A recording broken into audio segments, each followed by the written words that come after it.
largement dans les marges d'erreur statistiques. Donc ça signifie que Rassemblement national et La République en marche sont parfaitement au coude à coude et mettent une bonne distance avec leurs poursuivants. On a bien un duel qui s'est installé entre deux grands malades de la politique, puisque on a publié avec l'Express en début de semaine notre baromètre politique et on voit qu'Emmanuel Macron s'effondre, un effondrement record en termes de popularité. Vous l'avez rappelé, Marine Le Pen n'est pas en grande forme. On ne l'entend que pour se plaindre de ses déboires judiciaires. Elle n'a plus d'espace politique et pourtant, ce sont encore ces deux-là qui étaient les deux finalistes de la dernière présidentielle qui sont largement en tête de ce premier potentiel de vote. Alors, on aura une réaction du Rassemblement national dans un instant, mais ce qu'il faut voir, c'est aussi ce qui se passe derrière. Donc, il y a un décrochage qui est fait.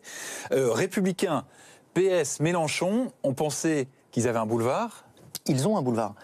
Ils ont un boulevard extraordinaire. À partir du moment où vous avez un Rassemblement national qui est très malade et où vous avez un président Emmanuel Macron qui est très impopulaire et qui est accusé d'être le président des riches, c'est un boulevard pour la gauche. Mais vous avez raison, la gauche, les gauches n'en profitent absolument pas.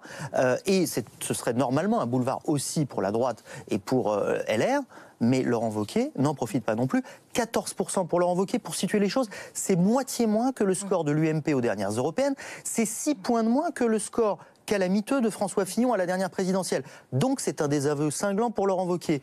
Pour le Parti socialiste, 4,5% dans notre intention de vote. Ce serait, je parle sous le contrôle de Christophe. C'est moins qu'Europe Écologie Les Verts. C'est moins qu'Europe Écologie Les Verts. Et surtout, ce serait un record historique, une débâcle historique pour le Parti socialiste dans toute son histoire. Je ne crois pas qu'on ait souvenir d'une telle bûche à une élection, quelle qu'elle soit. Quant à Jean-Luc Mélenchon, c'est la star de l'opposition. On ne voit que lui, on n'entend que lui. Mais finalement, il perd du terrain dans les intentions de vote, élection après élection. Donc ça veut dire que sa stratégie d'opposition ne fonctionne pas. On est encore à 8 mois du scrutin, mais quand on additionne tous les eurosceptiques, ils pèsent lourd, ils pèsent même très lourd. Oui, vous avez raison, et c'est pas un phénomène singulier ou spécifiquement français. On observe la même tendance un peu partout en Europe. Finalement, la stratégie d'Emmanuel Macron consistant à dire d'un côté il y a moi l'européiste et puis de l'autre il y a les adversaires de l'Europe, c'est une stratégie plutôt gagnante et qui se reflète dans ce qu'on observe dans les enquêtes et dans les élections intermédiaires qu'on trouve un petit peu partout.